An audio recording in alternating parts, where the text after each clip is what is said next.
Many folks don't know that certain AC and heating brands can perform really good in certain areas, but maybe not so much in other areas. For instance, most brands will target one specific market segment to dominate in, whether that is efficiency, temperature and humidity control, durability, budget, and so on. And depending on what you're trying to accomplish will determine which brand might be the best for you. In this video, we're going to be looking at some of the most popular brands in the United States and identify what exactly they specialize in. This will help us to determine which brands to consider and maybe which brands to stay away from. Hi, this is Kenneth with Atlas AC, and at any point during this video, if you find it to be helpful, please like and subscribe. That will really help me out with the YouTube algorithms. We also have other useful tools on our website that you might want to check out after this video, like free buyer's guides and online pricing. And if you wouldn't mind leaving a comment about which brand you've had a good experience with, or maybe one not so much so, that would add a really good reference point for other folks watching this video. Now that that's out of the way, let's jump into it. Now there's a huge number of HVAC brands that are out there.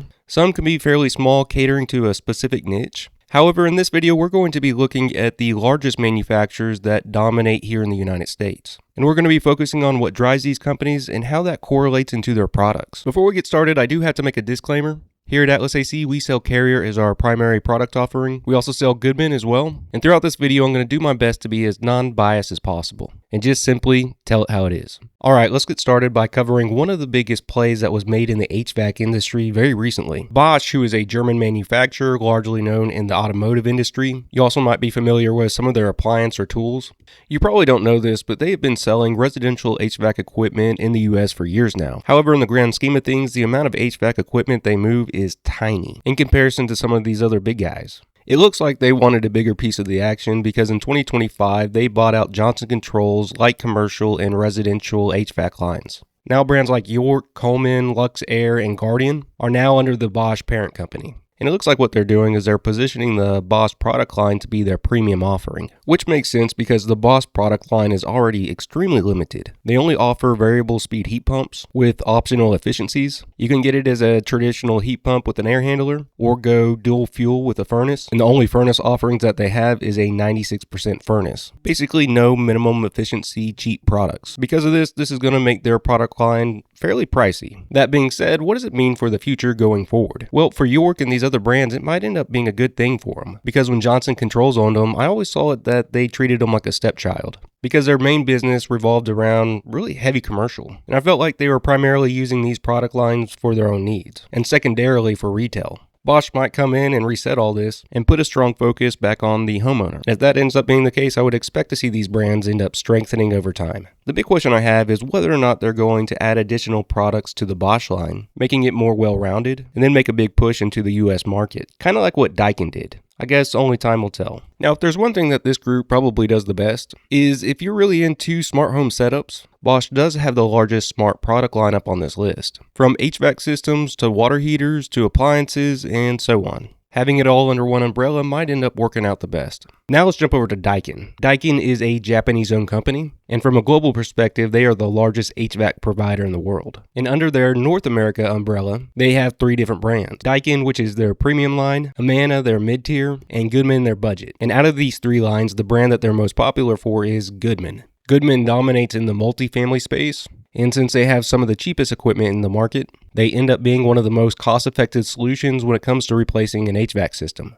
We usually see folks use this brand for things like rental properties because they know that the tenant is probably not going to change the filters and take care of the equipment, or somebody's only going to be living in the house only for a couple more years then sell it, because upgrading to an expensive HVAC system doesn't really add to the value of the house. And lastly, for folks that find themselves in a bind, I wasn't expecting to change out my HVAC system anytime soon, but here we are. What is the cheapest you got? And under Daikin leadership, they had to be the most aggressive company on this list when it comes to expanding their market shares. They do things like removing almost any barrier to purchase their product, along with flooding the market with their equipment. For instance, I can buy Goodman from 3 different distributors in the same local market, or I can even buy it online. This makes it where almost anybody can get their hands on their equipment, even though in some cases they probably shouldn't. Now, one of the more interesting things when it comes to Daikin as a whole is they believe that one day all HVAC systems are going to be sold variable speed. However, variable speed HVAC systems are expensive, and being more of a value brand, how do you get around this? They're partially solving this by moving their variable speed lines from a vertically discharged box to a side discharge unit. which ends up being cheaper. They gone as far as removing their vertically discharged variable speed line. Now their only variable speed option is side discharge units. Now Daikin, along with their other product lines, are not the only ones in this list that offer side discharge units. All these brands have some sort of side discharge unit offering. However, Daikin is the only one who is betting the farm on it. That being said, I do believe that vertically discharged systems are somewhat better. They're less finicky, easier to work on, higher SEER rating, and will most likely last a couple years longer. It appears that Daikin's overall strategy is to be one of, if not the low-cost leader in the industry, largely through their Goodman line, along with providing affordable variable speed option largely through their Daikin line. Now let's jump over to Rheem. Rheem is owned by Paloma Rheem Holdings, and they are also a Japanese company. Rheem is largely known for their water heaters.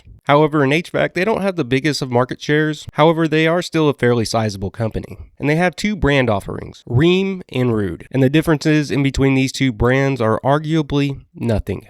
And over the years, they have primarily focused on the contractor for things like ease of install, service, and repair. So the primary focus when it comes to product design is to simplify the labor component. We can see an example of this when it comes to their base model heat pumps. You can see in their heat pump product offering, they only offer two-stage or fully variable systems. No single-stage equipment, which would be cheaper. When the last SEER 2 regulation rolled around, it ended up complicating a lot of things for single-stage systems because you had to increase efficiency quite a bit, and manufacturers were really limited in their options. And many manufacturers were left with two decisions. Either enlarge the evaporator coil and condensing coils, which will make replacing an HVAC system a bit more harder, or you can make the electrical components more efficient. And the component that consumes the most amount of energy on an HVAC system is the compressor. And a two-stage compressor is more energy efficient than a single-stage compressor. And if you use a two-stage compressor to target minimum efficiency standards, you can now keep your indoor evaporator and outdoor condensing coils smaller. This is going to keep their overall footprint for their equipment to a minimum, in turn making it easier for installation, reducing the time and labor costs. So we can kind of see their philosophy at play here. You could have easily made the coils bigger and used a single stage compressor, making the overall cost a little less expensive. However, they opted for reducing the time and labor component. And with their overall design philosophy, this makes this equipment good for when time is against you. For instance, if you live in a rural area and you're needing a repair, the technician already has a long commute time. In this scenario, it's going to be best for a quick repair versus a more lengthy one, because the technician might already have other service calls, or even have to go to a supply house to get the repair part that you're needing. And Rheem and Ruud can help speed up that process. Now let's take a look at Lennox. Lennox is a publicly traded company here in America, and the number one thing that they're known for is efficiency. So much so that some of their mid-tier product lines can achieve up to 19.5 SEER, and they consider that to be medium efficiency, even though on this list there are manufacturers that can't even achieve that high of efficiency, and that's a mid-tier product line for them. It looks like they don't start considering HVAC units to be high efficiency until it's over 20 SEER, which is an extremely high standard. And when you design around efficiency, you really have to go down the road of variable speed HVAC systems. And Lennox has one of the largest offerings of variable speed HVAC systems on this list to help achieve their push for efficiency. As we all know, efficiency comes at a price. So Lennox tries to position this brand as the Rolls-Royce of HVAC. Because of that, they are the most expensive on this list. However, they are the most energy efficient. Now let's talk about Trane.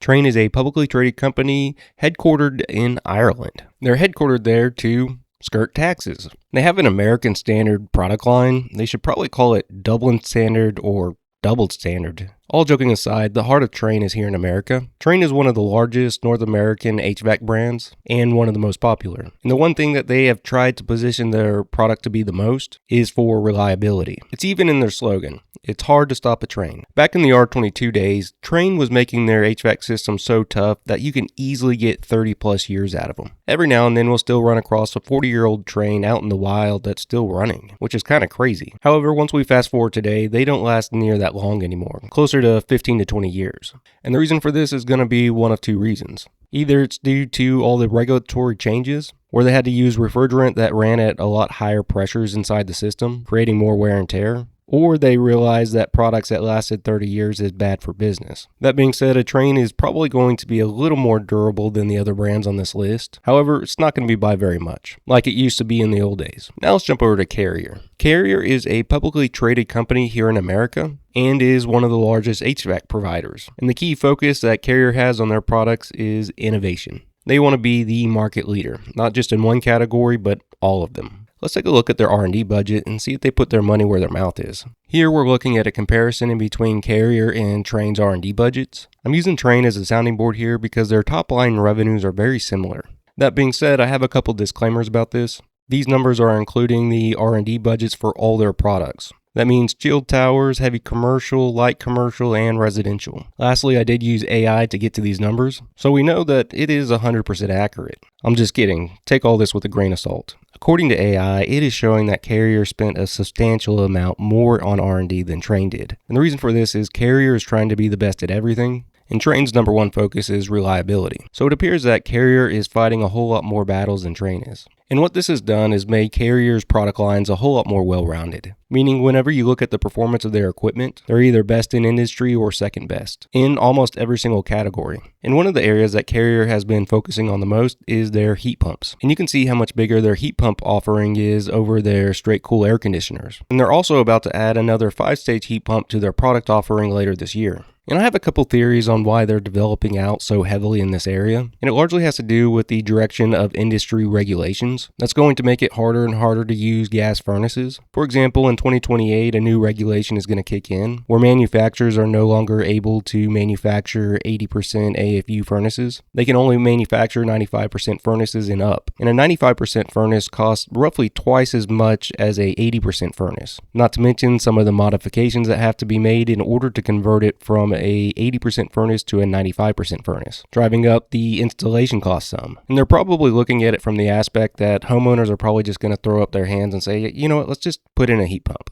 Now, the one area that Carrier completely crushes it on is temperature and humidity control, which makes sense because if you're wanting to be the industry leader and you're an AC and heating manufacturer, you probably want to be the best at heating and cooling things. Alright, so we covered the driving forces behind these manufacturers' overall direction and philosophies behind their product design. However, we still need to dive a little bit deeper behind the pros and cons in between these brands. Before we do that, I have a really big favor to ask of you. If you ever find yourself needing to replace your AC and heating system, and you end up being in our service area, that you would give us an opportunity to earn your business. That's really what keeps this channel going, because we don't run any ads and we don't have any sponsors. And if you're not in our service area, you can still help too by liking and subscribing so this video can reach more people. Alright, let's start off with Bosch. We covered that if you're into a smart home setup, that Bosch might be a good brand to look into. Some of the cons is they have a limited product line geared for the high-end market. And since they don't do a lot of volume here in the US, that can end up creating a problem. Because for instance, if they're only selling a couple hundred units here and a couple hundred units there, distributors are going to have a harder time wanting to stock spare parts. What that might result in is they have to now order it directly from the factory, which can now take a week or two to get in, which ends up being not all that ideal. Over the years, I've asked dozens of technicians and installers what brands that they would prefer to put in their house. And every time I asked them if they would put a Bosch in their home, their answer is, I don't know. I don't really know all that much about them. And we've probably only worked on a handful of Bosch units, which isn't going to be enough information to determine how they perform in the field. If you own a Bosch, or if you're a technician that is a whole lot more familiar with them than we are, please leave a comment below because that's going to be our only reference point. Now, when it comes to Goodman, we see the exact opposite. They're known for their affordability, and what that means is volume is everything. And one of the cons behind Goodman is with affordable pricing, you get affordable quality. It's just simply not going to match some of these other brands. And what techs say about them, whether or not they would put them in their house, most of them said that they wouldn't. However, about 20% of them said that they would. And the reason was they're cheap, and I know I can always get replacement parts for them. Because you know how Goodman floods the market? What that means is there's probably going to be multiple distributors stocking replacement parts. In turn, if one distributor doesn't have the replacement part, there's a high likelihood another one will. So whenever you need to repair a Goodman, you can almost guarantee that it can be done in a timely manner. When it comes to Rheem, we know that they're primarily gearing up for contractors. However, I don't actually have that much to say about this brand, because even whenever I talk to technicians whether or not they would take a Rheem, the overall answer is I'd probably pick a different brand. And then I'd ask them, what don't you like about it? Their answer is, there's nothing wrong with the brand, but there's also nothing that sticks out about them. They're just a mid-tier product. That being said, if you're not interested in buying a premium product line or a budget product line, but somewhere in the middle, Rheem can be a really good brand to consider. That brings us to Lennox now. Lennox is known as a high-end brand, but more specifically for their efficiency. However, one of the issues that we run into when it comes to Lennox is that it's like buying a Land Rover. It's a really nice, expensive car. However, we know that it's also going to be spending time in the shop every now and then, because issues with the car is going to be popping up every now and then. And that's exactly the same for Linux. This is also what the technicians told me whenever I asked if they would put one in their house. And all of them said that they wouldn't because they knew that they're going to have some issues with it, along with it being expensive. That being said, they are going after the high-end market, and if you have more than one HVAC system on your house, and if one of the systems go offline for a day or two, it's probably not going to be the end of the world. For Trane, they've had a long history for positioning for durability. We have seen some of that erode, and it could be due to government regulations, and them having to build their equipment a certain way to meet those regulations. Out of all the technicians that I asked about Trane, there were one or two that did say they preferred it. However, the vast majority said that they would not put a Trane in their house. They said that's because it's really expensive, and they felt like they were leveraging their past reputation in order to keep their prices high. Now that brings us to the last company on the list. Carrier is known for innovation and pushing to lead the industry. They also make really good equipment for temperature and humidity control. The performance of their equipment is also really well rounded in every single category, meaning they end up doing a good job checking all the boxes. From a pricing standpoint, they are going to be cheaper than a Trane or a Linux. However, they are a premium brand, so they are going to be a little bit more expensive than most other brands. When it comes to the technicians, the vast majority of them do prefer a Carrier over any other brand. And I think there's 3 technicians that said that they would not put a Carrier in their house. And the reason for this is they said they can be hard to work on, which can be true once you get into their variable speed models. That's why it's really important if you're looking to replace your HVAC system with a communicating system to always work with a company that specializes in communicating systems. That being said, what brands are homeowners actually spending their money on? This will provide a little indicator for us in regards to popularity and trust. What we're looking at here is residential revenue coming from these HVAC manufacturers here. And just a quick disclaimer here, I'm using AI again. In this report, you might notice that Bosch is not included, and that's because the acquisition took place in 2025 and confused AI. We can see the brand that brings in the most amount of revenue is Daikin, and the bulk of that revenue is coming in from the Goodman brand. Because once again, if you're going to make a budget-friendly product, volume is king. After that, we have Carrier, Trane, Linux, then Rheem. This brings us to our final point and arguably the most important. If I was in the market looking to replace my HVAC system, I would not put the brand as the most important thing in my decision matrix. I would prioritize the installation of the equipment. In other words, finding a good contractor. I'd rather go with a brand that I completely despise knowing that it was installed correctly over a brand that I really like but installed wrong. Because if things like a triple vacuum wasn't pulled, or the line set wasn't acid flushed, or not sized correctly, along with the high voltage, the low voltage, system sizing for my house, ductwork sizes, safety switches, city inspections, and so on, I know that the end result is going to be a dumpster fire. Alright, that's all I got for this video. I hope it was helpful. Until next time, have a good one.